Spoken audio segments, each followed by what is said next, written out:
ठीक है, चलो। वो जो लास्ट सेशन में आपको मैंने बताया था कि हम लोग जो है इंस्टेंटेनियस और एवरेज फोर्स कैसे कैलकुलेट करेंगे। ठीक है, अगर हम लोग एवरेज फोर्स की बात करेंगे तो delta P bar by delta T उसका फॉर्मूला है, और इंस्टेंटेनियस की बात करेंगे तो D P bar by D T उसका फॉर्मूला है। ठीक है ना, आगे चलते हैं। आगे क्या है, आगे ये है कि अगर हम लोग अब एवरेज फोर्स की बात करेंगे, अब जो मैं आपको एवरेज फोर्स का कैलकुलेशन सिखाने जा रहा हूँ ये एक्चुअली अपने आप में प्रॉब्लम्स हैं। 3 टाइप के अलग अलग ये प्रॉब्लम्स होते हैं। हम क्या करेंगे, उसको स्पेशल केसेस करके पहले ही पढ़ लेते हैं, मतलब उनका फॉर्मूला देख लेंगे। अब जब भी उस टाइप का प्रॉब्लम आएगा तो उसको बस अप्लाई कर देंगे फॉर्मूले को, हर बार कैलकुलेट करते नहीं बैठेंगे उसको। ठीक, तो अभी समझाता हूँ मैं आपको। तो कैलकुलेशन ऑफ एवरेज फोर्स में सबसे पहला केस ये है कि पार्टिकल जब क्या करता है, कहीं किसी वॉल पे या किसी सरफेस पे जाके स्ट्राइक करता है, कोलाइड करता है, तो यहां पर वो निकला तो v स्पीड से था, ठीक, लेकिन वो टकराने के बाद कैसे आ गया, रेस्ट पर आ गया। समझ आया? तो कोलिजन में, इस कोलिजन में रिबाउंडिंग नहीं हो रही है, इस कोलिजन में रिबाउंडिंग नहीं हो रही है। क्या हो रहा है, पार्टिकल जा रहा है v वेलोसिटी से और स्ट्राइक करने के बाद रुक जा रहा है, स्टिक हो जा रहा है वॉल को या जो भी है, यानी रेस्ट पर आ जा रहा है। अगर ऐसा है तब अपने को निकालना है कि इस पार्टिकल ने वॉल पे कितना फोर्स लगाया, या फिर ये निकालना है कि वॉल ने पार्टिकल पे कितना फोर्स लगाया, क्योंकि दोनों बराबर होंगे मैग्नीट्यूड में। जो फोर्स पार्टिकल वॉल पे लगाएगा वही फोर्स वॉल पार्टिकल पे लगाएगा। क्या आपको बात समझ आई? ठीक है, तो अपने को वो फोर्स निकालना, उसका मैग्नीट्यूड निकालना है। ठीक है ना, तो अपने को निकालना क्या है, अपने को निकालना है फोर्स ऑन पार्टिकल या फिर मैग्नीट्यूड में दोनों बराबर है, फोर्स ऑन वॉल। कैसे निकालेंगे, तो फोर्स का फॉर्मूला मैं जानता हूं। फोर्स का फॉर्मूला क्या है बोलो, delta P bar by delta T, यही है। पहले मैं एक पार्टिकल के लिए निकालूंगा, उसके बाद फिर एन पार्टिकल्स के लिए उसको जनरलाइज कर देंगे। ठीक है ना, चलो भाई अब बताओ ये क्या होगा, ये I bar by delta T के बराबर होगा। आई बार क्या होगा बोलो, M V final bar minus V initial bar divide by क्या होगा, डेल्टा टी। आई होप आपको समझ में आया है। आगे चलते हैं। आगे क्या, अब जो है मेरे पास पार्टिकल का मास क्या है, एम है। मैं एक पार्टिकल पे एक कितना फोर्स लग रहा है वो निकाल रहा हूँ, तो उसका पार्टिकल क्या है, पार्टिकल का मास क्या है, एम है। फाइनल वेलोसिटी उसकी क्या है, 0 है। इनिशियल वेलोसिटी क्या है बोलो, वी आई कैप है। इनिशियल वेलोसिटी क्या है, वी आई कैप, यानी स्पीड लिखेंगे तो सिर्फ वी है। ठीक है ना, तो बताओ मेरे को, therefore force on the particle क्या आया, जल्दी बताओ। एम वी फाइनल क्या हो गया 0, और वी इनिशियल क्या है v डिवाइड बाय क्या है, डेल्टा टी। तो फोर्स ऑन द पार्टिकल क्या आया बोलो, minus M V by delta T, minus M V by delta T. सिर्फ मैग्नीट्यूड निकाल रहा हूं मैं, अब बताओ मैग्नीट्यूड निकालूंगा तो क्या होगा, जल्दी से बोलो। हाँ, सिर्फ मैग्नीट्यूड अगर निकालेंगे तो क्या आएगा बोलो, M V by delta T. ये एक पार्टिकल पे कितना फोर्स लगा या एक पार्टिकल ने कितना फोर्स एक्सर्ट किया वॉल पे, वो अपन ने निकाला है। ऐसे कितने पार्टिकल्स होंगे, एन पार्टिकल्स, तो ये फॉर वन पार्टिकल है, एक पार्टिकल के लिए। अगर एन पार्टिकल्स होंगे बोलो तो क्या होगा, तो उसको बोलेंगे नेट फोर्स, या फिर बोलेंगे इसको क्या, टोटल फोर्स, या फिर इसको बोलेंगे एवरेज फोर्स, तीनों एक ही बात है। ठीक है ना, वो कितना होगा, N M V by delta T. अब आपको याद कर लेना ये कि पार्टिकल अगर किसी सरफेस से जाके स्ट्राइक करता है, कोलाइड करता है, तो भाई वो अगर टकराने के बाद रेस्ट पर आ गया तो उस पर कितना फोर्स लगा, या पार्टिकल ने वॉल पे कितना फोर्स लगाया, कितना लगाया एक पार्टिकल ने, M V by delta T, और एन पार्टिकल्स ने N M V by delta T. क्या आपको बात समझ आई? ऐसा है, इसको कॉपी कर लेंगे, चलो कॉपी करो फटाफट से। अलग से लिख के दूं क्या इसको, समझ गए ना? आगे चलते हैं। अब ये सबसे पॉपुलर केस होता है, इसमें पार्टिकल जाएगा v वेलोसिटी से, टक्कर खाएगा, फिर वापस सेम स्पीड से रिबाउंड होगा, सेम स्पीड से रिबाउंड होगा। ठीक है ना, तो ऐसे टक्कर खाएगा और इसी पाथ से रिटर्न आया है वो, इसी पाथ से रिटर्न आया, वो तो समझाने के लिए दूसरा पाथ बताया, वरना यहां से गया इधर टक्कर खाया, इसी पे रिटर्न आया। अपने को निकालना है कि पार्टिकल ने, एक पार्टिकल ने वॉल पे कितना फोर्स एक्सर्ट किया, या फिर वॉल ने पार्टिकल पे कितना फोर्स एक्सर्ट किया। जितना फोर्स पार्टिकल वॉल पे एक्सर्ट करेगा उतना ही फोर्स वॉल पार्टिकल पे एक्सर्ट करेगा। वो थर्ड लॉ में आपको समझ जाएगा, to every action there is equal and opposite reaction, आप समझेंगे उसको, ये आपको आगे समझ में आ जाएगा। अभी अपने को निकालना क्या है, ध्यान से सुनना। अपने को निकालना है एक पार्टिकल पर कितना फोर्स लगा, या एक पार्टिकल ने कितना फोर्स लगाया। तो इनिशियल वेलोसिटी क्या है जल्दी बताओ, वी आई कैप है। फाइनल वेलोसिटी क्या है बोलो, minus V I cap. Zero तो नहीं है, क्योंकि जीरो तब होता जब वो रुक जाता, लेकिन वो रिबाउंड हो गया। अगर ऐसा हो गया है तो अब मुझे फोर्स निकालना है। फोर्स ऑन वन पार्टिकल, बोलो क्या होगा, delta P bar by delta T. क्या मैं डायरेक्ट इसको ऐसा लिख दूं, M V final bar minus V initial bar divide by क्या होगा, डेल्टा टी। आई होप आपको समझ में आया है। अब मास तो उसका वही है, वेलोसिटी फाइनल कितनी है, माइनस वी आई कैप है, माइनस ये अपनी जगह पर, और वी इनिशियल क्या है, वी आई कैप है, डिवाइडेड बाय क्या बोलो, delta T. Force on particle one या force exerted by particle one. अब बताओ क्या होगा, F1 बार, बोलो जल्दी से क्या होगा, minus V I cap, minus V I cap क्या होगा, minus two V I cap, यानी क्या हो जाएगा, minus two M V I cap divided by क्या आएगा, डेल्टा टी। क्या आपको बात समझ आई? ये कितने पार्टिकल्स के लिए आया, for one particle, for one particle, एक पार्टिकल के लिए ये आया। एन पार्टिकल्स के लिए क्या करेंगे, टोटल फोर्स या एवरेज फोर्स बोलेंगे इसको, क्या होगा बोलो, minus two M V minus two N M V I cap divided by क्या है, delta T, for N particles. ठीक है ना, एन पार्टिकल्स के लिए ये हमारा फोर्स आया। मैग्नीट्यूड बताओ जल्दी से, 2 nmv divided by delta T. तो अगर पार्टिकल जाकर के कोलाइड करे और रुक जाए तो उस पर कितना फोर्स लगेगा, nmv बाय डेल्टा टी। वो एन पार्टिकल जाकर के कोलाइड करे और रुक जाए तो कितना फोर्स एक्सर्ट करेंगे, सबके सब nmv बाय डेल्टा टी। लेकिन अगर टक्कर खा के रिटर्न आ गए तो 2 nmv बाय डेल्टा टी। क्या आपको बात समझ आई? उतनी स्पीड से आना चाहिए, इंपॉर्टेंट कंडीशन है। चलो कॉपी करो उसको। चलो ये भी हो गया, ये सारी चीजें तो समझ में आई गई अपने को। अब जो है इस वाले टॉपिक को समझेंगे, ठीक है ना। ठीक है, तो कैलकुलेशन ऑफ एवरेज फोर्स में force on bullet firing gun, ठीक है, force on bullet firing gun, gun पे कितना फोर्स लगे या बुलेट पे कितना फोर्स लगे। तो ये बात अपने को समझ में आ जानी चाहिए कि जो बुलेट फोर्स लगा रही है गन पे, वही गन फोर्स लगा रही है बुलेट पे। बुलेट जब आगे क्या होगा, बुलेट कैसे बाहर जाएगी, बोलो, गन क्या करेगा, ट्रिगर ऑन किया हम लोग ने, ट्रिगर दबा दिया तो क्या होगा, गन बुलेट पे फोर्स लगाएगा आगे की तरफ, तो बुलेट गन पे फोर्स लगाएगी पीछे की तरफ। यहां तक क्लियर है? तो इसका ये मतलब हुआ कि भाई जो फोर्स ऑन गन है वही फोर्स ऑन बुलेट का मैग्नीट्यूड है, डायरेक्शन में अपोजिट है, मैग्नीट्यूड में दोनों बराबर है। अगर ऐसा है तो मैं बुलेट पे कितना फोर्स लग रहा है वो निकाल लेता हूं। बुलेट के फोर्स का फॉर्मूला क्या होता है, change in momentum divide by delta T, M V final minus V initial divide by क्या, ये डेल्टा टी। यहां तक क्लियर हो रहा है क्या? ठीक है, चलो भाई अब आगे की बात करते हैं। देखो इनिशियली बुलेट के पास कितनी वेलोसिटी है, v वेलोसिटी, इनिशियल कितनी वेलोसिटी है, v। उसके बाद आगे क्या है मेरे को मालूम नहीं, अच्छा इनिशियल सॉरी कितनी वेलोसिटी है, 0। इनिशियल वेलोसिटी कितनी है, 0। ध्यान से सुनो मेरी बात, इनिशियल वेलोसिटी कितनी है, 0। क्यों? क्योंकि बुलेट शुरुआत में कैसा है, गन के अंदर रेस्ट पर है, तो इनिशियल वेलोसिटी बुलेट की क्या है, 0। फाइनल स्पीड टक्कर मारने के बाद अंदर से बुलेट पे हैमरिंग हुई, बुलेट बाहर निकली तो कितनी वेलोसिटी से बाहर आई, v वेलोसिटी। वापस से इनिशियल वेलोसिटी क्या है बुलेट की, 0। फाइनल वेलोसिटी क्या है, कुछ भी होगी। इनिशियल क्यों 0 समझ आया? क्योंकि अगर गन के बैरल में बुलेट है मान लो, तो क्या बुलेट इधर उधर मूव कर रही है, रुकी हुई है, रुकी हुई है, तो शुरुआत में वेलोसिटी क्या है, 0। ये समझ में आता है। फोर्स ऑन बुलेट निकालेंगे तो क्या होगा, जल्दी से बताओ, ये होगा M V final bar minus V initial bar divide by क्या होगा, delta T. Mass of the bullet यही है, वी फाइनल कितना है, v है, आई कैप बोल दो, वी इनिशियल कितना है, 0 आई कैप डिवाइड बाय क्या होगा, डेल्टा टी। बोलो फोर्स ऑन बुलेट क्या आ जाएगा, फिर जल्दी से बताओ, फोर्स ऑन बुलेट आ जाएगा M V I cap divide by delta T. ऐसे कितनी बुलेट पे फोर्स लगा, एक बुलेट पे, एन बुलेट्स पे लगेंगे तो N M V by delta T. तो देयरफॉर फोर्स ऑन बुलेट, ये तो कौन सा निकाल रहा हूं मैं, टोटल निकाल रहा हूं। तो अगर टोटल निकालना है मतलब क्या निकालना है, एवरेज निकालना है, वो क्या होगा, N M V by delta T. Concept समझा?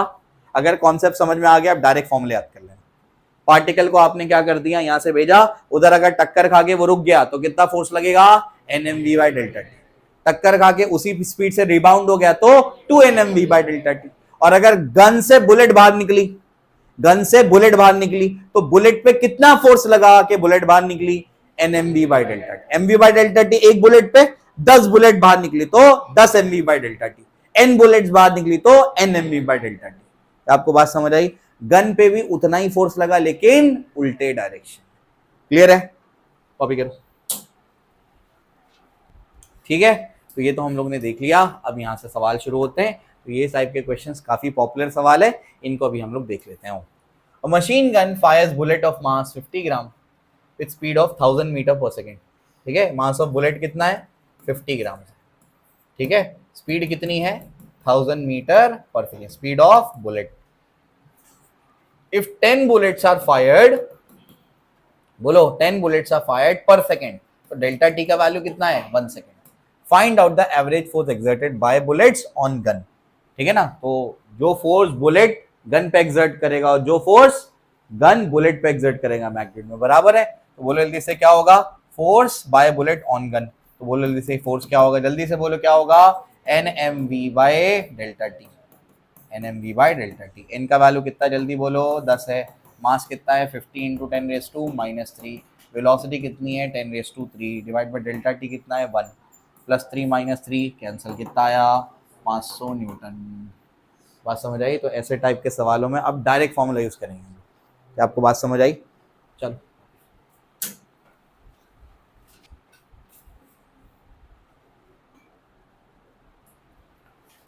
चलो ये देख लो। Bullet of mass 35 gram is fired with speed of 400 metres per second. If 360 bullets are fired per minute, find average force exerted by the bullets. समझ गए ना क्या करना है? फॉर्मूला बोलो। बुलेट गन केस है, फोर्स निकालना है। बोलो NMV by delta T, direct formula. बोलो नंबर ऑफ बुलेट्स कितनी है? 360। मास कितना है? 35 इंटू 10⁻³ मल्टीप्लाइड बाय वेलोसिटी कितनी है? 4 इंटू 10⁻² डिवाइडेड बाय टाइम कितना बोला? 6 पर मिनट बोला है, यानी 60 सेकेंड हो गए। 0 0 कैंसिल, 6 1 जा 6 6 जा। ठीक है ना, मल्टीप्लाई करो, चेक करो कितना आ रहा है।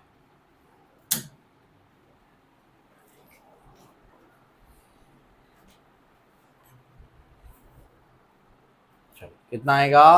84 न्यूटन आएगा। कैसे? 35 इंटू 4 करो, कितना होगा? 140 इंटू 6 इंटू 10⁻⁻1। सही है, ये कैंसिल हो गया। 6 4 जा 24 और 8 84 न्यूटन। ठीक है, 84 न्यूटन। ठीक है, चलो ये भी हो गया।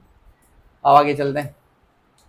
हाँ, अब ये देखो और थोड़ा सा अच्छा सवाल, ध्यान से सुनना मेरी बात, अभी ध्यान से सुनना। ये एक ऐसा सवाल है जो मॉड्यूल में है और बच्चों को इसमें दिक्कत आती है। ध्यान से सुनो, ठीक है? और ऑलरेडी मैंने पढ़ा दिया। लेकिन अ डिस्क ऑफ मास 1 किलोग्राम, तो ये मास ऑफ द क्या है? डिस्क है। is kept floating horizontally in air by firing bullets of mass 0.05 kilogram. ये मास ऑफ बुलेट है। Each vertically at it at rate of 10 पर सेकेंड। तो कितनी बुलेट है? 10 बुलेट है। डेल्टा टी का वैल्यू 1 है। If the bullets rebound with the same speed, the speed with which these are fired will be. तो rebound हो रही है सेम स्पीड से, रिबाउंडिंग वाला केस आ गया। और कितनी स्पीड से हो रही है वो अपने को निकालना है, स्पीड निकालना है। अभी रिबाउंडिंग वाला, अब अगर वो स्पेशल केसेस नहीं पढ़ते तो यहाँ इसको डिराइव करना पड़ता है। यहाँ डेरिवेशन की जरूरत नहीं है। कोई पार्टिकल को, कोई बुलेट को आपने 20 स्पीड से फेंका, टक्कर खा के 20 से ही रिबाउंड हो गया, तो फोर्स कितना लगा होगा? 2 NMV बाय डेल्टा टी। लेकिन अभी कहानी खत्म नहीं हुई है, ध्यान से सुनो। डिस्क जो है वो क्या कर रहा है? फ्लोट कर रहा है, हवा में तैर रहा है। अब इस पे ग्रेविटी तो लग रहा होगा, ग्रेविटी तो नीचे लग रही है। नीचे ग्रेविटी लग रही है लेकिन वो फिर भी नीचे नहीं जा रहा है। ऐसा क्यों? नीचे mg लग रहा है। अरे नीचे से बुलेट फायर हो रही है ना इस पे, तो बुलेट क्या करेगी? मैंने क्या बोला? ऑब्जेक्ट पे कहां फोर्स लगाएगा? आगे की तरफ। तो बुलेट ऊपर फोर्स लगा रही है और mg नीचे, एक दूसरे को बैलेंस कर ले रहे हैं। इस वजह से क्या होगा? नेट फोर्स 0 और ये फ्लोट करना शुरू कर देगा। क्या आपको बात समझ आई? ऐसे ये डिस्क है और कंटिन्यूसली क्या कर रहे हैं? नीचे से फायर कर रहे हैं, तो हवा में ही क्या कर रहा है? तैर रहा है। ठीक है ना? चलो भाई, तो एक बात समझ में आ गई कि नीचे का mg और ऊपर का जो फोर्स लग रहा है बुलेट की वजह से, वो दोनों एक दूसरे को क्या कर रहे हैं? बैलेंस कर रहे हैं। तो force due to bullet is equal to क्या आएगा? mg। ठीक है ना? अब रिबाउंडिंग वाले केस में कितना फोर्स एक्सर्ट होता है? 2 NMV बाय डेल्टा टी। तो फोर्स लिख देते हैं हम लोग। क्या लिखेंगे? बोलो 2 NMV by delta T is equal to mg। इसमें एक बात का ध्यान रखना, ये mg जो है, ये mg किस पे लग रहा है? डिस्क पे, तो ये मास डिस्क का है। क्या आपको बात समझ आई? और ये जो मास है ना, ये बुलेट का मास है, इस बात का ध्यान रखना। अब बोलो 2 इंटू नंबर ऑफ बुलेट्स कितनी है? 10 है। मास ऑफ बुलेट कितना है? बुलेट का मास 5 इंटू 10⁻⁻²। वेलोसिटी निकालनी कितने टाइम में? 1 सेकेंड। मास ऑफ डिस्क कितना है? 1। जी का वैल्यू 10। 10 और 10 क्या हो गया? कैंसिल। बताओ क्या बचेगा? 5 2 ज़ा 10 प्लस 10⁻1 10⁻⁻1 10⁻⁻1, नीचे जाएगा 10⁻⁻1, ऊपर जाके 10। तो 10 metre per second is the speed of the bullet. 10 metre per second मतलब 9.8। जी का वैल्यू 9.8 पुट करेंगे तो आंसर आ जाता। क्लियर है? ऐसे सॉल्व करेंगे, ठीक है। तो ऐसे क्वेश्चंस भी जो बच्चों को बहुत डरावने और टफ लगते हैं, बहुत इजी है ये, अगर आपने पहले छोटे छोटे क्वेश्चन में मेहनत कर ली तो। आप समझ आई? छोटे छोटे क्वेश्चन में मेहनत करोगे तो एक टाइम आएगा तुम जेई एडवांस से क्वेश्चन भी कर लोगे, तुमको लगेगा अरे तो इजी था। बात समझ आई? डायरेक्ट करने जाओगे तो डिफिकल्टी होगी। ठीक, चलो भाई, आई होप आपको समझ में आया है। आइए आगे चलते हैं, इसको देखो। A ball of mass 0.2 kilogram moving with a speed of 10 meters per second strikes a surface at an angle of 37 degree from normal of the surface. It rebounds with the same speed at the same angle in time 0.01 seconds. Find out the change in momentum of the ball and average force on the ball on ball. ठीक है ना? चलो कुछ read बता दिया ना आपको, समझ में तो आ गया होगा। डायग्राम बनाओ, सॉल्व करो। A ball of mass 0.2 kilogram moving with a speed of 10 meters per second strikes a surface at an angle of 37 degree from normal, है ना? तो ऑब्लिक इंसिडेंस में मैंने क्या बताया था? ये असल में रिफ्लेक्शन के ही केसेस है ना? तो नॉर्मल के साथ में कितना एंगल बनाया बेटा उसने? 37 का एंगल बनाया। सही है? इसके आगे of the surface and it rebounds with the same speed at same angle. It rebounds with the same speed at same angle. क्या आप समझ गए? ये कौन सा केस आया? चेंज इन मोमेंटम वाला। चेंज इन मोमेंटम क्या आता है ऐसे केसेस में? बोलो 2mv cos थीटा डायरेक्ट, है ना? 2 इंटू मास कितना है? 0.2, वेलोसिटी कितनी है? 10, cos थीटा मतलब 37। सही है? कितना होगा बोलो? 0.4 और 10 4। सही है? 4 इंटू ये कितना हो जाएगा? 4/5, 16/5 हो जाएगा। सही है? हाँ, जितना भी आएगा वो डेल्टा पी, और डेल्टा पी को डेल्टा टी से डिवाइड कर दोगे तो क्या मिल जाएगा? एवरेज फोर्स मिल जाएगा, है ना? कितना टाइम है? 0.01, तो 16/5 डिवाइडेड बाय 10⁻²। सही है? बोलो कितना आएगा? 16/5 इंटू 100, 5 1 ज़ा 20।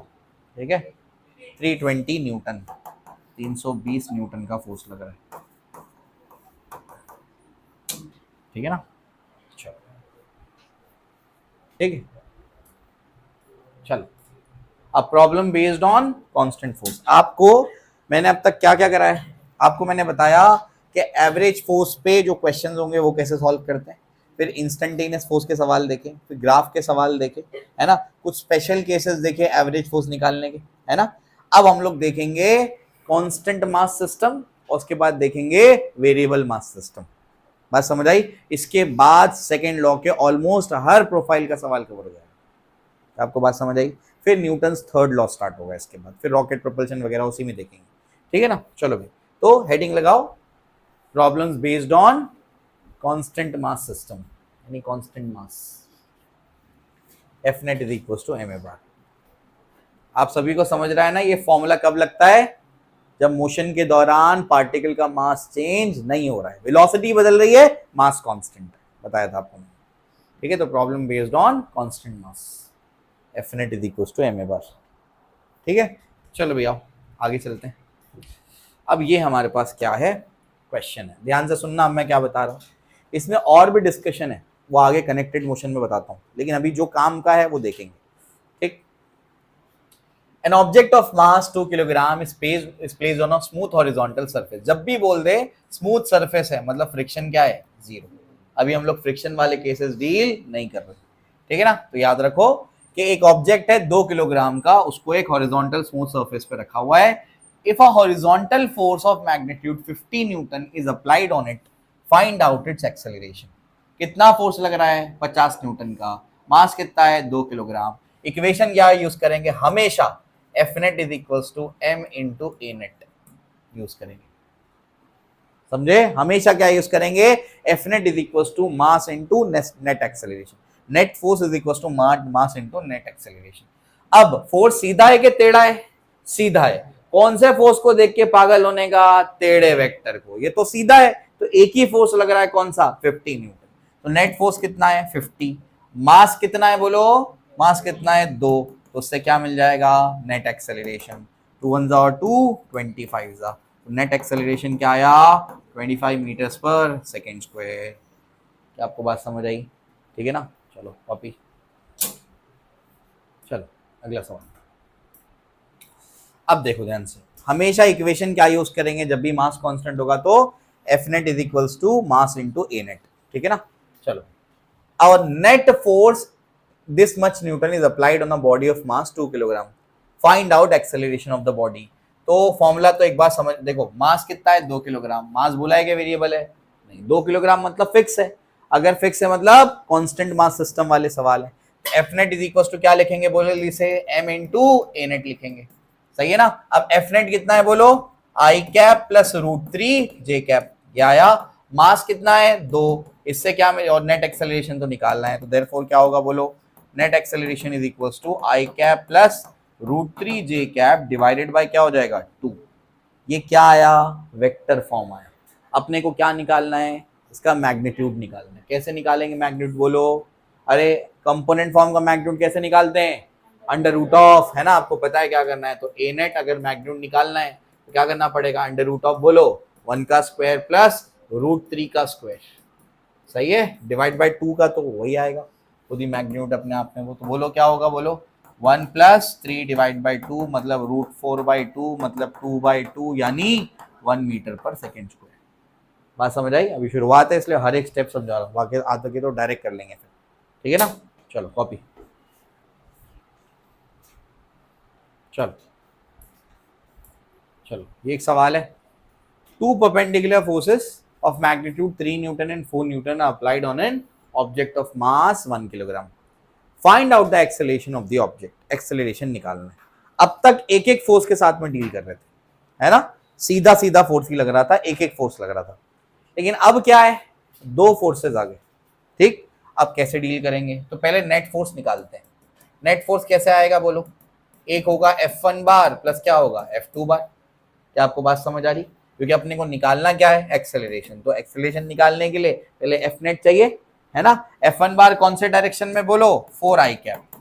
F2 बार 3j कैप। अब हो गया ये एफ नेट। अरे ये तो पिछला सवाल बन गया, समझे? उसमें क्या करते थे? उसमें ये इक्वेशन दे दी गई थी, यहाँ पर ये इक्वेशन बनानी पड़ी हमको। आगे तो सॉल्व कर लेंगे आप। चलो बताओ। ठीक है, तो इस क्वेश्चन से क्या समझ आ रहा है कि अगर ऑब्जेक्ट पे क्या लगे? एक से ज्यादा फोर्स लगे तो पहले एफ नेट कैसे निकालेंगे? सारे फोर्सेस का वेक्टर सम करेंगे, है ना? और अगर कोई टेढ़ा फोर्स होगा तो उसके कंपोनेंट बना करके फिर वेक्टर सम करेंगे।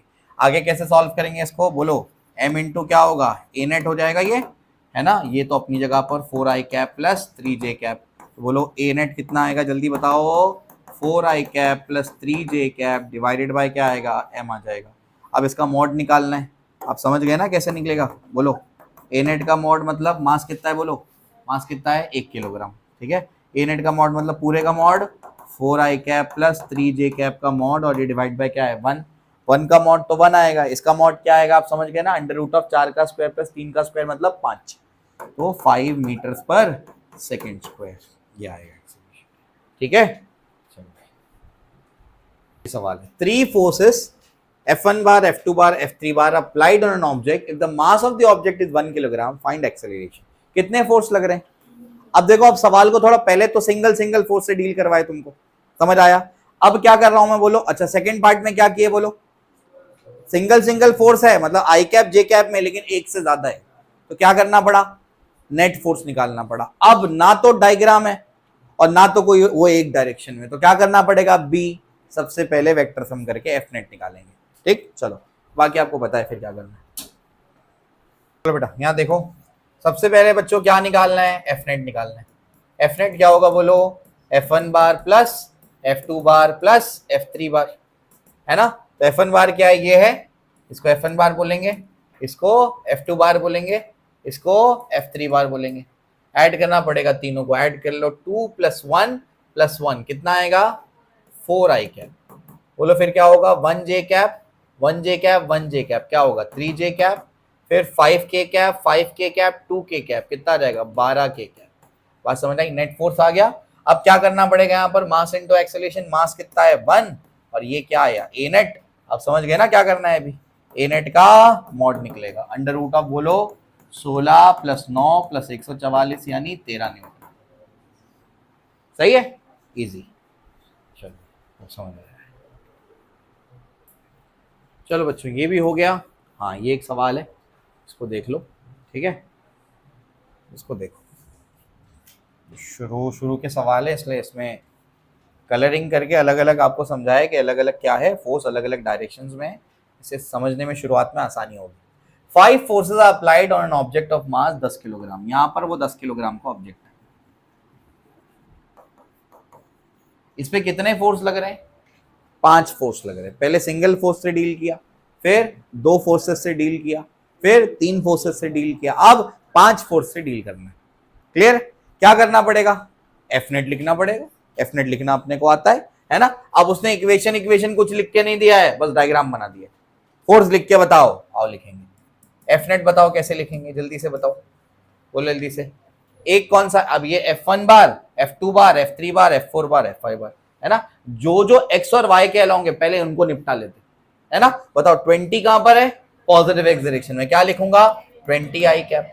फिर बोलो बोलो -50 आई कैप, ये समझ आया। वो बोलो क्या आएगा, +10 जे कैप, सही है ना, -40 जे कैप। वेरी गुड बच्चों। अब आगे टेढ़ा वेक्टर देखते ही पागल हो जाओ, एक हॉरिजॉन्टल कंपोनेंट और एक वर्टिकल कंपोनेंट, 50√2, तो ये क्या बनेगा 50√2 cos 45, और cos 45 1/√2 होता है, तो ये क्या बचा 50 आई कैप, और वो क्या बचेगा 50 जे कैप। तो बचेगा बोलो क्या, +50 आई कैप +50 जे कैप, क्योंकि अपर डायरेक्शन में आया वो। ठीक है, चलो भाई अब इसको डील, अब इसको लिख लेंगे क्या, एफ नेट आ जाएगा, और जैसे ही एफ नेट आ गया ये पिछले सवालों के जैसा हो जाएगा। क्लियर है ना, चलो कितना 2√2, चलो सॉल्व करें, आओ। क्या कुछ कैंसिल हो रहा है क्या, हाँ ये दोनों कैंसिल हो गए, और बस इतना ही है। ठीक है, चलो भाई 20 आई कैप बच रहा है, ठीक है। जे कैप में क्या बचा है चेक करो, 20 बच रहा है क्या, हाँ कितना हो जाएगा, ये हो जाएगा 60 - 40, तो +20 जे कैप। ठीक है, तो एफ नेट आ गया, एफ नेट है तो क्या लिखूंगा m इंटू ए नेट, ठीक है, तो m इंटू ए नेट, इसका क्या होगा 20 आई कैप +20 जे कैप। अब मॉड निकालना है, मास कितना है 10 है, ए नेट का मॉड निकालना है, ये कितना होगा 20√2 हो जाएगा, सही है। तो दोनों कैंसिल आया, तो नेट क्या आया 2√2 मीटर्स/सेकेंड स्क्वायर। ठीक है, फॉर्मेट समझ आ गया, वेरी गुड, बहुत अच्छा। चलो आई होप सबका हो गया ये। चलो भाई आगे चलते हैं। हाँ ये डायग्राम देखो, इसमें अभी जो है सीधे फोर्स कम बनाए मैंने, टेढ़े वाले ज़्यादा है, सही है। अब बताओ क्या करना पड़ेगा, कितने फोर्स लग रहे हैं, 3 लग रहे हैं, टेढ़े फोर्स कितने हैं 2 है, तो पहले क्या करना पड़ेगा, कंपोनेंट बना के नेट निकालना उसको। चलो निकालो, चलो बेटा क्या करना पड़ेगा बोलो। एक तो तय 30 जे कैप तो तय हो गया, इसको सॉल्व करेंगे सबसे पहले, आओ बोलो क्या होगा, ये क्या होगा 15 cos 53, बोलो कितना आएगा 15 cos 53 इज 3/5, 5 1 जा 5 3 जा कितना आया 9, ठीक है, तो ये आया हाँ -9 आई कैप। ये क्या होगा 15 sin 53, 15 sin 53 मतलब बोलो कितना आ जाएगा 4/5, 5 1 जा 5 3 जा कितना आएगा -12 जे कैप। तो अब तक नेट फोर्स में क्या क्या लिखा है बोलो, 30 जे कैप आया है, उसके बाद -9 आई कैप, फिर -12 जे कैप, इसका बोलो 20 cos 37, तो 20 cos 37 इज 4/5, 5 1 जा 5 4 जा कितना आ जाएगा +16 आई कैप, इसका बोलो क्या आएगा 20 sin 37, बोलो कितना आएगा 20 साइन 37 है 3/5, 5 1 जा 5 4 जा, मतलब क्या आएगा -12 और ये कितना आएगा जे कैप। ठीक है चलो भाई अब तो सॉल्व हो सकता है ना ये। बोलो कितना आएगा 16 आई कैप -9 आई कैप, कितना हो जाएगा ये 7 आई कैप। सही है।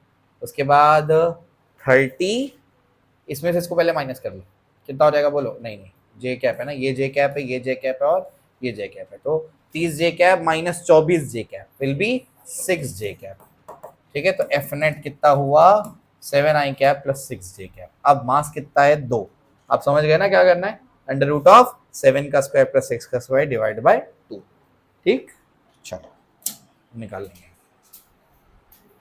अब ये सवाल देखो इसको कैसे सॉल्व करेंगे। अब ध्यान से सुनो।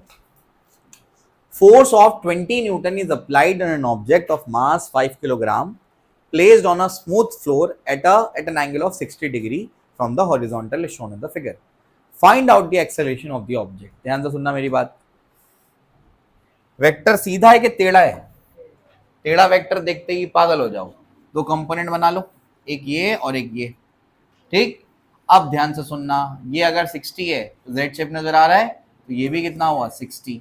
ये क्या हुआ बोलो 20 cos 60 है ना, और ये क्या हुआ 20 sin 60 है ना। cos 60 कितना होता है हाफ, तो कितना आ जाएगा 10 न्यूटन 10 आई कैप। ये कितना हो जाएगा, ये हो जाएगा जो भी हो जाएगा 20 इंटू √3/2 10√3 आ जाएगा, तो 10√3 ये आ जाएगा डाउनवर्ड डायरेक्शन। ध्यान से सुनना, एक्सेलरेशन निकालना है। इसके आगे और एनालिसिस तो आगे देखेंगे, लेकिन एक बात समझ में आती है कि अगर ये ऑब्जेक्ट एक्सेलरेट करेगा, और उसको बोलना चाहिए था हॉरिजॉन्टल एक्सेलरेशन निकालो, ये बोलना चाहिए था उसको, हॉरिजॉन्टल एक्सेलरेशन निकालना है। अगर ये ऑब्जेक्ट 5 किलो का अगर एक्सेलरेट करेगा तो डाउनवर्ड फोर्स की वजह से तो नहीं कर सकता। क्यों नहीं बोलो, ये फोर्स लग रहा है तो इसको हॉरिजॉन्टल डायरेक्शन में कौन एक्सेलरेट कराएगा, हॉरिजॉन्टल फोर्स। ये फोर्स कहां लेकर जा रहा है, डाउनवर्ड डायरेक्शन में। अरे नीचे दबा रहा है ना उसको वो, तो किधर जाएगा वो तो नीचे ही, मतलब ये वाला फोर्स उसको एक्सेलरेट नहीं करा पाएगा। क्या आपको बात समझ आई? तो इसका ये मतलब है कि अगर एक्सेलरेशन निकालना है तो कौन से फोर्स से निकालना पड़ेगा, हॉरिजॉन्टल से। ठीक है ना, अगर वो हॉरिजॉन्टल लिखता तो और इजी था कि अगर अपने को निकालना है एक्स डायरेक्शन में एक्सेलरेशन, तो मास इनटू एक्स डायरेक्शन का force is equal to mass into X direction का एक्सेलरेशन। एक्स डायरेक्शन में फोर्स कितना है बोलो जल्दी से 10, मास कितना है बोलो 5, एक्सेलरेशन एक्स डायरेक्शन का 5 1 जा 5 2 जा, तो आ जाएगा 2 मीटर्स पर सेकंड स्क्वायर। क्या आपको बात समझ आई? क्लियर है? इसमें और भी फोर्सेज हैं। एक तो ये फोर्स लग रहा है 10√3 नीचे, 10√3 नीचे लग रहा है, साथ साथ में mg भी नीचे लग रहा है, नॉर्मल रिएक्शन ऊपर लगेगा। ठीक है ना, लेकिन दो फोर्सेस डोमिनेंट कौन है, ये दोनों उसको नीचे पकड़ के रखेंगे। ऊपर फोर्स लग रहा है नॉर्मल रिएक्शन, लेकिन वो ऊपर जाएगा नहीं, इसमें चेक करना पड़ता है पहले। ठीक है, थोड़ी सी कॉम्प्लिकेशन भी आपको लग रही है क्योंकि आपने उसको सीखा नहीं, आगे जाके सीख जाएंगे तो आप समझ जाएंगे उसको। ठीक है ना, पहले चेक करना पड़ता है कि ऊपर वाला फोर्स ऑब्जेक्ट को उठा तो नहीं रहा है कहीं, अगर उठा लेगा तो फिर नेट एक्सेलरेशन उस डायरेक्शन में निकालना पड़ेगा, तो चेक करना पड़ेगा आपको। ठीक है ना, अभी तो ये ऐसा है, ये आपको समझा। इस क्वेश्चन में अभी फिलहाल बस ये याद रखना है कि ये वाला फोर्स उसको एक्सेलरेट नहीं कराएगा। क्यों नहीं कराएगा बोलो, ऐसा फोर्स लग रहा है, तो ऐसा लगने का मतलब कुछ थोड़ा फोर्स इधर जा रहा है, थोड़ा फोर्स इधर जा रहा है, तो ये वाला फोर्स ही क्या कराएगा, हॉरिजॉन्टल डायरेक्शन में एक्सेलरेट कराएगा। ये फोर्स तो नीचे पुश कर रहा है उसको, तो ये तो एक्सेलरेट करा ही नहीं सकता। बात समझ आई? ऐसा है। चलो कॉपी कर लो। Find out horizontal acceleration of the object. The formula क्या लगाते हैं, net horizontal force is equal to mass into horizontal acceleration. Net horizontal force क्या लगा बोलो 10 लगा, मास कितना था 5, हॉरिजॉन्टल एक्सेलरेशन 2 आ जाता, ऐसे होना चाहिए था। ठीक है ना, तो ये भी आई होप समझ में आया। आगे चलते हैं। अब देखो फिर से टेढ़ा फोर्स आ गया, टेढ़ा वेक्टर देखते ही पागल हो जाओ, उसके कंपोनेंट बनाओ। चलो बोलो कंपोनेंट आएंगे। पहले क्वेश्चन देख लो, 10 न्यूटन का फोर्स है applied on object of mass 1 kilogram placed on a smooth floor at an angle of 37 degree from the horizontal shown the figure. Find out acceleration of the object in horizontal direction. इसमें complete question की है। ठीक है ना, चलो भाई अब देखो ध्यान से, दो कंपोनेंट करेंगे सब, यहां पर ध्यान दो।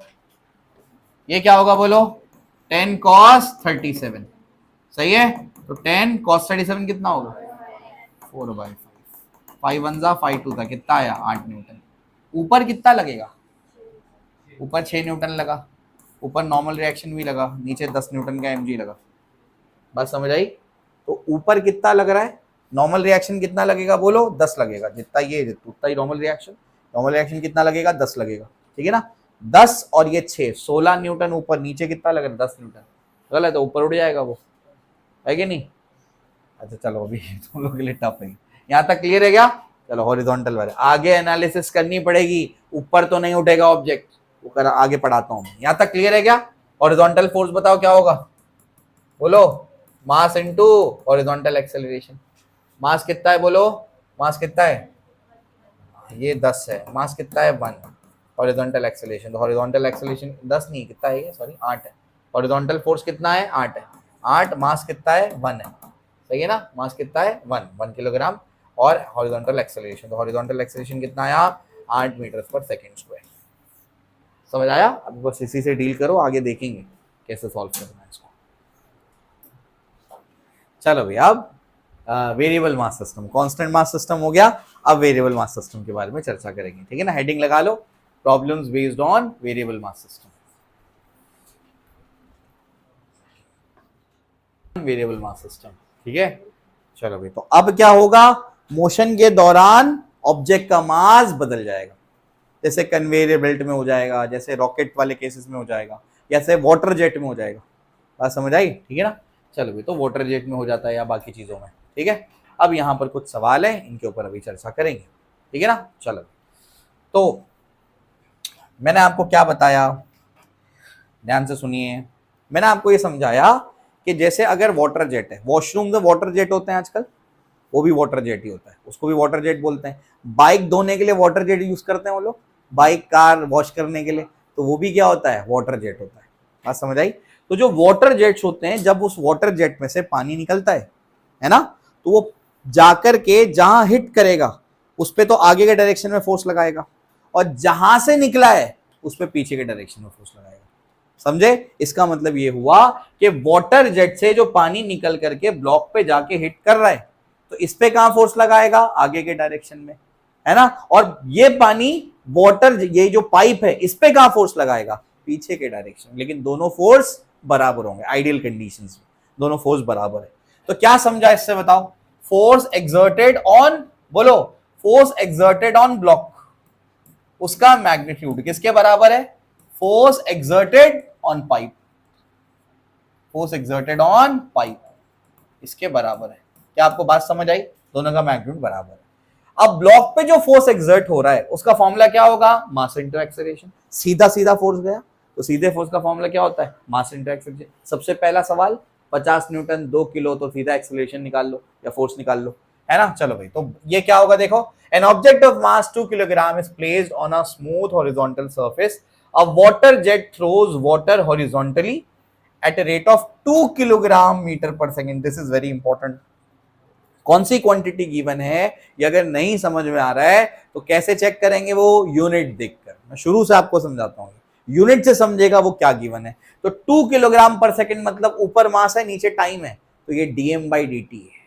ऊपर मास है नीचे टाइम है, तो क्या है dm/dt, है ना। मतलब ऊपर मास है नीचे टाइम है, इसका मतलब अच्छा मास बाय टाइम, अरे इसको तो हम लोग ऐसे लिखते हैं dm/dt, एक ही बात है। तो ये dm/dt, तो dm/dt क्या है बोलो जल्दी से, dm/dt आया 2 किलोग्राम पर सेकेंड, ठीक है। कितनी स्पीड से जा रहा है, स्पीड कितनी है, हाँ स्पीड है 20 मीटर्स पर सेकेंड। तो इस वाटर जेट से जब वाटर निकल रहा है तो कांस्टेंट स्पीड से जा रहा है, और जो पाइप है उसके अंदर जो मास कंटिन्यूसली वेरी कर रहा है, हर सेकेंड में 2 किलोग्राम मीटर पर 2 किलोग्राम से क्या हो रहा है, मास बाहर निकल रहा है, तो मास वेरी कर रहा है। ऐसा केस है ये। तो अपने को निकालना है force applied by the water jet. Water jet ने कितना फोर्स लगाया ये निकालना है, और साथ ही साथ क्या निकालना है, एक्सेलरेशन ऑफ द ब्लॉक भी निकालना है, ठीक है ना। तो वाटर जेट ने कितना फोर्स लगाया, इस पे लगाया, पाइप पे लगाया, या फिर इस पे लगाया, दोनों बराबर ही है।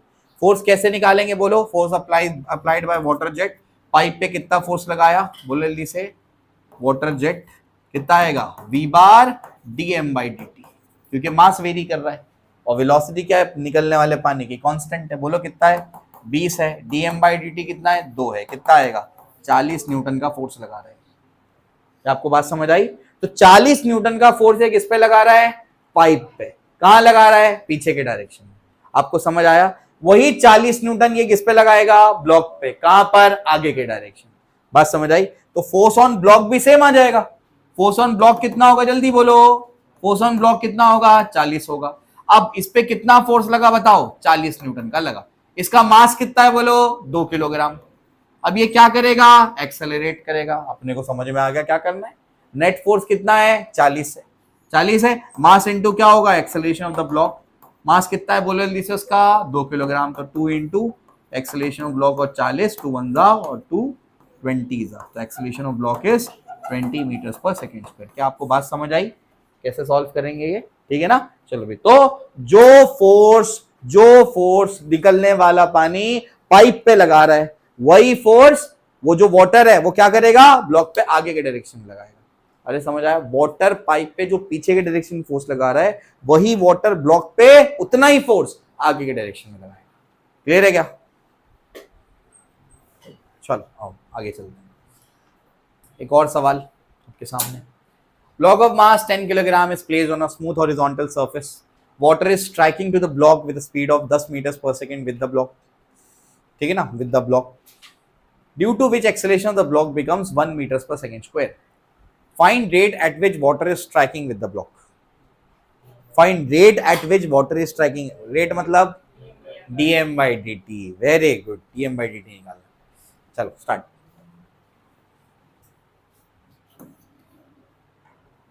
ठीक है, तो फोर्स ऑन पाइप किसके बराबर होगा बोलो? फोर्स ऑन ब्लॉक के बराबर होगा। ठीक है, चलो पाइप पे जो फोर्स लगेगा वो क्या लगेगा? M DV by V D M by D T. ठीक है, और ब्लॉक पे क्या होगा? M into A. कितनी स्पीड है? कितनी स्पीड से? 10 की स्पीड से गया है। D M by D T कोई तो पता करना है किस रेट से पानी बाहर आ रहा है। मास ऑफ क्या है? ये ब्लॉक है।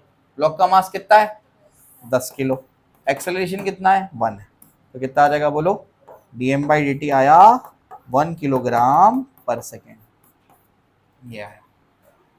ठीक है, चलो mass rate flow in a pipe. ठीक है ना? तो मास रेट फ्लो क्या है इसको थोड़ा समझते हैं।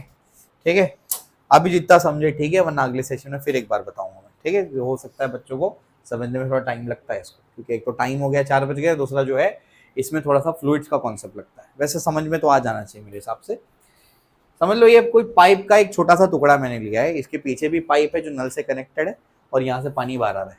ठीक, अब क्या होता क्या है कि जब इसमें से कंटिन्यूसली पानी फ्लो होना शुरू हो जाएगा, तो मैं ये जानना चाह रहा हूं कि भाई ये जो आगे जा करके जिस सरफेस पे फोर्स लगाएगा, आगे जा करके जिस सरफेस पे फोर्स लगाएगा वो फोर्स कितना होगा? अब वो तो हमने निकाल लिया ना। कितना फोर्स लगाएगा बोलो? वो जितना फोर्स वाटर पाइप पे लगाएगा उतना ही फोर्स वाटर आगे वाले सरफेस पे लगाएगा। लेकिन हम वही फोर्स निकाल रहे हैं, लेकिन अब डेंसिटी और वेलोसिटी के टर्म में निकालेंगे। फॉर्मेट बदल रहे हैं उसका, निकाल तो वही रहे। बात समझ आई? कैसे निकालेंगे थोड़ा सा समझते हैं। तो हम क्या करते हैं, हम इसका छोटा सा क्रॉस सेक्शन कंसिडर करते हैं वाटर का। इसका वाटर का क्रॉस सेक्शन मैंने कंसिडर किया, मतलब पानी इसमें से जा रहा है, मैंने इसमें से छोटा सा एक क्रॉस सेक्शन कंसिडर किया। ये छोटा सा सिलेंडर कंसिडर किया, समझ लो वाटर सिलेंडर है। किसका सिलेंडर है? वाटर का ही, यानी पानी का ही सिलेंडर इमेजिन किया मैंने। अब वो यहां पर था, कुछ टाइम dt के अंदर वो यहां से यहां पहुंच जाता है। कुछ टाइम dt के अंदर वो कहां से कहां पहुंच जाता है? यहां से यहां पहुंच जाता है। समझ आया?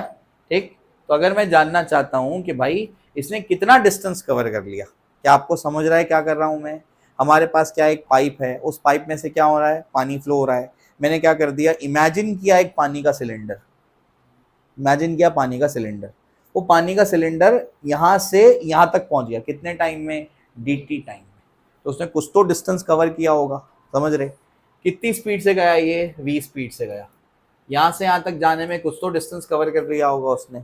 बात समझ आई? अब क्या लगाऊंगा formula? Speed is equals to distance upon time. तो मैं लिखूंगा speed is equals to distance upon time. तो तो अगर मैं डिस्टेंस निकालना चाहता हूँ तो क्या होगा बोलो, स्पीड इंटू टाइम हो जाएगा। ठीक है क्या, स्पीड कितनी है v है, टाइम कितना है dt है, डिस्टेंस जो भी उसने बोला है, जो भी डिस्टेंस है, dl बोल देता हूँ उसको, dl डिस्टेंस है, dx डिस्टेंस है, जो बोलना है बोल दो, डिस्टेंस इतना है। अब मैं लिखना चाहता हूं वॉल्यूम, यहां से यहां तक जाने में कितना वॉल्यूम यहां पर कवर हो गया है, इसका कितना वॉल्यूम कवर हो गया। वॉल्यूम का formula area into length, area into length. तो अब मैं लिखना चाहता हूं वॉल्यूम, वॉल्यूम क्या होगा, एरिया इंटू लेंथ, लेंथ क्या है dl है। अरे लेकिन dl किसके बराबर है, v dt के बराबर है, तो dv क्या हो जाएगा बोलो, एरिया इंटू क्या हो जाएगा v dt। यहां तक क्लियर है क्या, ठीक है। चलो भाई, ये क्या है, v क्या है वेलोसिटी, और ये क्या है वॉल्यूम है ना, ये वॉल्यूम है और ये क्या है वेलोसिटी है, ठीक है ना। तो अब देखो dv बाई dt कर लेते हैं तो किसके बराबर आएगा, एरिया इंटू वेलोसिटी के बराबर आएगा, और ये क्या है वॉल्यूम। यहां तक तो बात समझ में आती है, क्लियर है क्या, समझ आया ना। अच्छा, dv बाई dt ये क्या है, rate of change of volume is equal to area into velocity. Area क्या, area of cross section into velocity किसकी, वाटर फ्लो की वेलोसिटी, कांस्टेंट वेलोसिटी से पानी बाहर आ रहा है। अब ये मैं जानता हूं कि ये जितना फोर्स पाइप पे पीछे लगाएगा उतना ही फोर्स जिस ऑब्जेक्ट को, जिस सरफेस को स्ट्राइक करेगा उतना आगे लगाएगा। कितना लगाएगा वो, v dm बाई dt, इतना ही तो लगाएगा, है ना। तो नेट फोर्स में जानता हूं कितना होगा बोलो, v dm बाई dt लगाएगा। ये v क्या है, ये वेलोसिटी है बेटा, ये क्या है वेलोसिटी है, पूरा लिख देता हूं मैं, ये क्या है वेलोसिटी इनटू क्या है ये dm बाई dt, है ना। तो ये वेलोसिटी है इनटू डेंसिटी क्या होती है, मास अपॉन वॉल्यूम। तो मास क्या होगा, डेंसिटी इनटू वॉल्यूम, तो multiplied by d by dt of, यहां पर डेंसिटी इनटू ये क्या आ गया वॉल्यूम आ गया। यहां तक क्लियर है क्या। अरे डेंसिटी तो कांस्टेंट है, क्या रास्ते में चलने से वाटर की डेंसिटी बदलेगी, क्या नहीं, कोई भी लिक्विड डेंसिटी तो नहीं बदलेगी, जो कांस्टेंट होता है डेरिवेटिव के बाहर जाता है। तो एफ इज इक्वल टू क्या बचा, ये वेलोसिटी इनटू डेंसिटी बाहर आ गई, ये क्या बचेगा d बाई dt ऑफ, ये क्या बचेगा यहाँ पर वॉल्यूम। अरे dv by dt, d volume by dt वो क्या होता है, एरिया इनटू वेलोसिटी। तो इसको यहाँ सब्स्टिट्यूट कर देते हैं, तो ये हो गई वेलोसिटी, ये डेंसिटी, और ये क्या हो गया एरिया इनटू वेलोसिटी। तो जो फोर्स आया बेटा वो कितना आया, रो ए वी स्क्वायर, ये है फोर्स। वही तो फोर्स उसी से तो कैलकुलेट किया जो मैंने पहले बताया था, v dm बाई dt, बस मैंने इसका फॉर्मेट बदल दिया। अगर क्वेश्चन में आपको वो वेलोसिटी और dm बाई dt ना दे, आपको क्वेश्चन में बोले कि जो फ्लूइड आ रहा है, लिक्विड या एयर कुछ भी हो सकता है, फ्लूइड के लिए लगेगा ये, जो फ्लूइड आ रहा है वो इतनी वेलोसिटी से आ रहा है, इतनी वेलोसिटी से आ रहा है और उसकी डेंसिटी इतनी है, तो आप ये वाला फॉर्मूला यूज करेंगे हर क्वेश्चन में जिसमें ये आए, उसमें हर क्वेश्चन में इसको डिराइव करते नहीं बैठेंगे। क्या आपको बात समझ आई। अब आपको क्या करना है, डेरिवेशन गया तेल लेने, आपको फॉर्मूला याद रखना है, मैंने बता दिया कि कहाँ से आया क्या, ताकि हम हर क्वेश्चन में इसको सॉल्व ना करें। बात समझ आई। अब उसके बाद आपसे फॉर्मूला याद करें, क्या है बोलो जल्दी से, mass rate flow of a pipe. तो यहाँ पर जाकर के अगर किसी सरफेस को आके हिट करता है तो बेटा फोर्स कितना लगता है बोलो, रो ए वी स्क्वायर लगता है। ये क्या है, ये वेलोसिटी है, वेलोसिटी है, v क्या है वेलोसिटी, a क्या है एरिया ऑफ क्रॉस सेक्शन है, ठीक है ना। चलो उसके बाद ये क्या है आपका रो, यानी डेंसिटी ऑफ द फ्लूइड है, डेंसिटी ऑफ फ्लूइड। ए क्या है, एरिया ऑफ क्रॉस सेक्शन, ठीक है ना। इतने एरिया से अगर पानी निकला तो सामने अगर बड़ी दीवार है तो कितने एरिया में जाके हिट करेगा, उतने एरिया में जाके हिट कर, फैल थोड़ी जाएगा बाहर जाकर के, उतने एरिया में जाके हिट करेगा। बात समझ आई, ठीक है ना। अब बोले ग्रेविटी भी तो है, निगलेक्ट कर रहे हैं वो सब, बात समझ आई। मनो स्ट्रेट लाइन में चलेगा ही नहीं तो क्या करेगा, पैराबोलिक पाथ ले लेगा। आपको बात समझ आई ऐसा। चलो देखो